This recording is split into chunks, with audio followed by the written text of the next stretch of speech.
संपदा इटुकले आहे पण मोठी गुणी मुलगी आहे हा. तुम्हाला ही थोडीशी उचलेली वाटते ना? हो, ती आज थोडीशी नाराज आहे. का ते सांगू? तिच्या बाईंनी शाळेमध्ये तिला गृहपाठ दिला. गृहपाठ हा सर्वांनाच पूर्ण करावा लागतो. त्यांना पण करावा लागेल. पण त्यांनी हा गृहपाठ आगळा वेगळा गृहपाठ होता. साहित्याचे प्रकार लिहून आणा. पण आमच्या बाईंना साहित्य म्हणजे चमचे, वाट्या, कपडे एवढंच माहिती. पण हे नाही बरं का, भाषेमध्ये जे विविध प्रकार असतात ना ते साहित्याचे विविध प्रकार म्हणून ओळखले जातात. पण आमच्या चिमुकलीला माहितीच नाही. म्हणून मी तिच्या वयासाठी आले आहे. आज भाषेतील विविध साहित्याचे प्रकारांची ओळख आमच्या संपदेला करून देणार आहे. संपदा, अगं संपदा, हे बघ कोण कोण आले तुझ्या माझ्यासाठी. उठ बाला.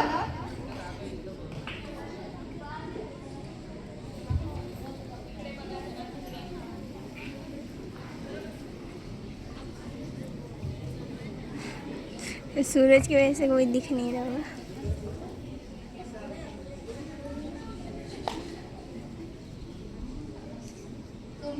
तुम्ही कोण आहात? अगं अशी घाबरू नको. हे सगळे तुझेच मित्र आहेत. या सगळ्यांची तुझी चांगली मैत्री आहे. माझी ओळख तुला लहानपणापासून आहे. आपली ओळख कशी काय? ही कथा गोष्ट आहे माझे दुसरे नाव. हो, आता आठवले मला. कोल्हा, उंदीर, ससा, कासवाच्या आजी अनेक साऱ्या गोष्टी शिकवायची. अगं आईच्या तोंडून गणिती, पंचतंत्र अशा अनेक गोष्टी तू ऐकल्यास. एकत वाचायची सवय लागते ना. आणि बरं का संपदा, आकर्षक सुरुवात आणि परिणामकारक शेवट हे माझे वैशिष्ट्य. ताई, तुझे काही प्रकार असतात का? कारण माझ्याच बाई मला म्हणाल्या, चला आपण साहस कथा शिकूया म्हणून. हो, अगदी बरोबर. परीकथा, विज्ञान कथा, बोधकथा, ऐतिहासिक कथा हेच माझेच अनेक प्रकार आहेत. शिवाय नाटक, मालिका, चित्रपट या सर्व ललित कलांचा पाया म्हणजे मी. मूळ कथा दर्जेदार असल्याशिवाय कोणतीही कलाकृती उत्तम होऊ शकत नाही. उत्तम निवेदन तंत्राच्या वापरामुळे फुलत जातो, रंगत जातो, भरत जातो व उत्तम निवेदनाचा वापर म्हणजे माझे यशाचे रहस्य. कागद ताई, तुला माहीत असलेल्या लेखकांची नावे मला सांगशील का? विनास खांडेकर, विभावरी शिरुडकर, जी.बी. जोशी, व.पु. काळे यासारख्या नामवंत लेखकांनी मराठी वाचकांना तृप्त केले. आणि बरं का संपदा, तुझ्या भेटीसाठी मी आणखी कोणला तरी घेऊन आले. बघ बरं. मला आई संपदा, आवडली का कथा? हो. मी कादंबरी कथेची जोडी बहीणच म्हणावी तर कादंबरी खरेतर मोठी कथाच. पण माझा आवाका कथेपेक्षा फार मोठा आहे. तुझा आवाका मोठा कसा? अगं माझ्यातली नेहमी खूप पातळी असतात. त्यांचा परस्पर संबंध असतो. विविध घटना प्रसंगातून माझे कथन हळूहळू बहरत जाते. वाचता वाचता वाचकांची उत्कर्षता मी वाढवते. अनेक वळणे घेत मी वाचकांना उत्सुकता करते आणि या कथेत पुढे काय होईल याचा विचार करत करत वाचक माझ्यामध्ये गुंतून जातो. परस्पर होतो. ताई, खरंच तुझा आवाका खूप मोठा आहे बरं का संपदा, साहित्य क्षेत्रातील सर्वोच्च मानाचा ज्ञानपीठ पुरस्कार वि.स. खांडेकर यांच्या ययाती या कादंबरीला मिळाला तेव्हा मराठी माणसाचे ओर अभिमानाने भरून आले. खरंच ताई, खूप छान. संपदा, बरं का साहित्याचे फक्त एवढेच हे नाही. कादंबरी कथा आता बघ तुमच्या भेटीसाठी कोणाला आले आहे. ही बघ कविता. कविता? हो, कविता. हिरव्या हिरव्या गारगाळीचे हरित तृणाचे मखमालीचे या सुंदर मखमाळीवरती फुलराणी खेळत होती. काय संपदा, ओळखलास का तुम्हाला? हो. आपली ओळख फार पूर्वीपासूनची ओळख आहे. आता मला आठवलं. श्रावण मासी हर्ष मानसी ही माझी आवडती कविता. अगदी बरोबर. अगं, माझं एक छोटंसं रूप आटोपशीर मोजक्या शब्दात मोठा आशय मांडणे हे माझे वैशिष्ट्य. यमक, अनुप्रास यासारख्या अनेक अलंकारांनी मला अधिक सुशोभित केले. बरं मला सांग, तुला काय काय माहीत आहे? ताई, तू जे आहे, जी तुझी रचना आहे ती कवितेत अर्थपूर्ण असते आणि तुझं गाण्यात, तुझा कवितेतील आविष्कार खूप मोठा असतो. अगदी बरोबर निरीक्षण आहे तुझं. मला सांग, तुमच्या शाळेत मराठी दिन साजरा करतात का? करतात ना, कोणत्या तारखेला?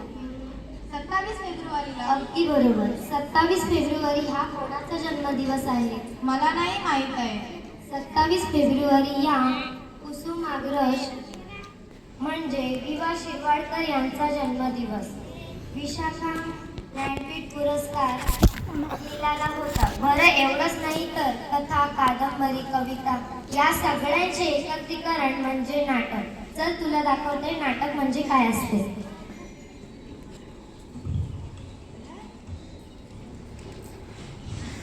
ओळखलंस का संपदा मला? नाही. मी नाटक. ज्याप्रमाणे इंद्रधनुष्यात सप्तरंग असतात त्याचप्रमाणे साहित्य क्षेत्रात कविता, कथा, कादंबरी याचं एकच रूप म्हणजेच नाटक.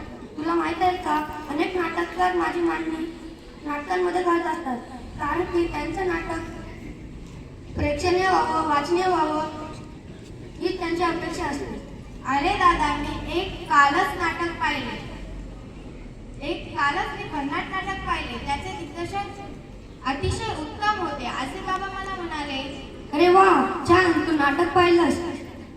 नाटक दिग्दर्शकांसाठी, नाट्य कलाकारांसाठी एक आनंददायी अनुभव असतो.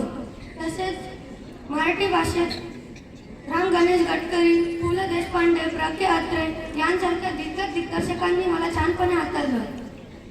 आता मी तुला पुढील साहित्य क्षेत्रातील रंगांची ओळख करून देतो.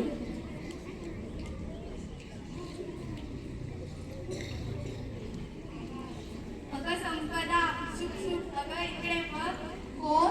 अगं मी एखाद्या व्यक्तीवर प्रभाव पाडते आणि त्यातून आयुष्यावर प्रेरणा देते आणि त्यातूनच जन्म घेते. हो, आता मला आठवले. माझ्या बाई म्हणत होत्या की थोर व्यक्तिमत्वाची चरित्रे सामान्यांना प्रेरणा देतात म्हणून. अगदी बरोबर, कारण मी असतेच मुळीच संघर्षमय, कर्तृत्वानं आणि संधीचे सुवर्ण संधीत रूपांतर करणारा.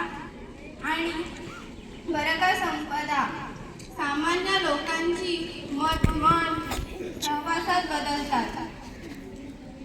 आणि बरं का संपदा, माझं एक छोटंसं दर्पण आहे, त्यातूनच मी जन्म घेतो. बाबासाहेब पुरंदरे, विसा रणजित देसाई, माधव दी तुमची ओळख करून देते.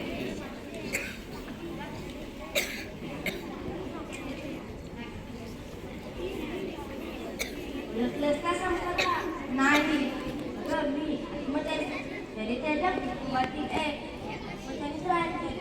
फरक माहीत आहे का तुला? नाही.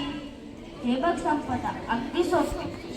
चरित्र म्हणजे एखाद्या लेखकाने एखाद्या व्यक्तीच्या आयुष्यावर केलेले यथार्थपणे वर्णन म्हणजे चरित्र. आत्मचरित्र म्हणजे एखाद्या व्यक्तीच्या जीवनात आलेले विविध घटनांचे, विविध वर्णनांचे, विविध भल्याबुऱ्या अनुभवांचे वर्णन त्यात केले जाते. अशा प्रकारे आत्मचरित्र म्हणजे मी साकारला जातो. तुला लेखकांची नावे माहीत आहेत का?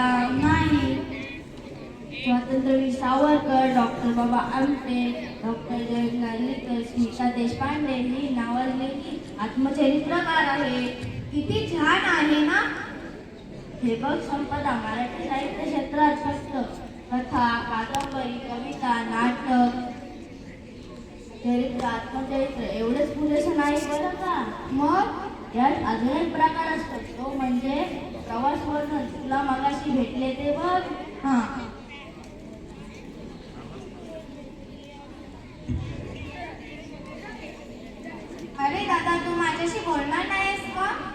बोलणार, नक्की बोलणार, कारण मीच तो तुला तुमच्या गावी पाठवतो.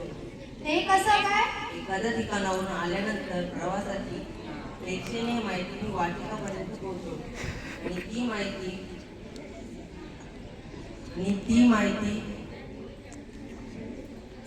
वाचल्यानंतर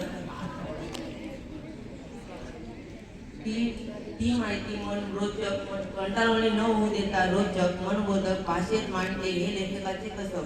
आणि लेखक त्या माहितीवरून ठिकाणाच्या अनुभव, व्यक्तिविशेष, निसर्ग सौंदर्य यांचा सुरेख मांडणी करतो. आता मला समजले. नाही तिकीट, नाही व्हिसा, नाही विमान. मी कधीही कुठे जाऊ शकते तुझ्या माध्यमातून. अगदी बरोबर, आणि हेच माझे वैशिष्ट्य. म्हणूनच मला पु ल देशपांडे, मीना प्रभू, गंगाधर गाडगीळ अशा थोर लेखकांनी आपलंसं करून प्रसिद्ध केले. किती छान माहिती सांगितलीस तू दादा. हे बघ संपदा, तुला सर्वांनी आपले वैशिष्ट्य व माहिती सांगितली. आता तुला इथेच थांबायचं नाहीये. तुला अभ्यास करायचा आहे आणि मी माझ्या प्रवासाला जातो, तुझ्या प्रवासाला लाग. किती सुंदर माहिती सांगितली. आता मी अभ्यास करेन, निबंध लिहीन आणि माझे ज्ञान वाढेल आणि माझे लिखाण पण सुधारेल. चल आता मला निबंध लिहायचे. काय मंडळी, तुम्हालाही कळले ना साहित्याचे प्रकार. आमच्या संपदेला सुद्धा साहित्याचे प्रकार म्हणजे काय ते समजले आणि तिचा आनंद आता पारावर उरला नाही. काय सांगू, ती तुझं गृहपाठ अगदी आनंदाने पूर्ण करणार आहे. संपदा, तुला समजले ना साहित्याचे प्रकार? हो, पण एक गोष्ट लक्षात ठेव. काय ग ताई? तुला एवढाच मात्र सांगायचं नाहीये. तुला सर्व साहित्याची जर ओळख करून व्हायची असेल ना, तर तुला पुस्तकांची मैत्री करावी लागेल. विविध प्रकारांची पुस्तके वाचावी लागतील. एक गोष्ट लक्षात ठेव, पुस्तक हेच आपले खरे मित्र असतात. आणि आजच्या प्रसंगाद्वारे मी सर्वांना सांगू इच्छितो की दरवर्षी साहित्य संमेलन होतात. ती पाहायला विसरू नका. त्यांची माहिती YouTubeवर मिळते.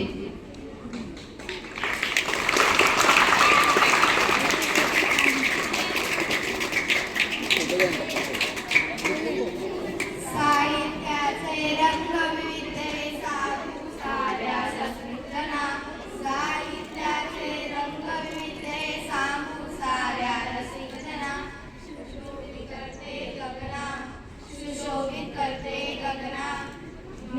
शानां श्रीमाय मराठी धन्य साहित्य संपदा. शानां श्रीमाय मराठी धन्य साहित्य संपदा.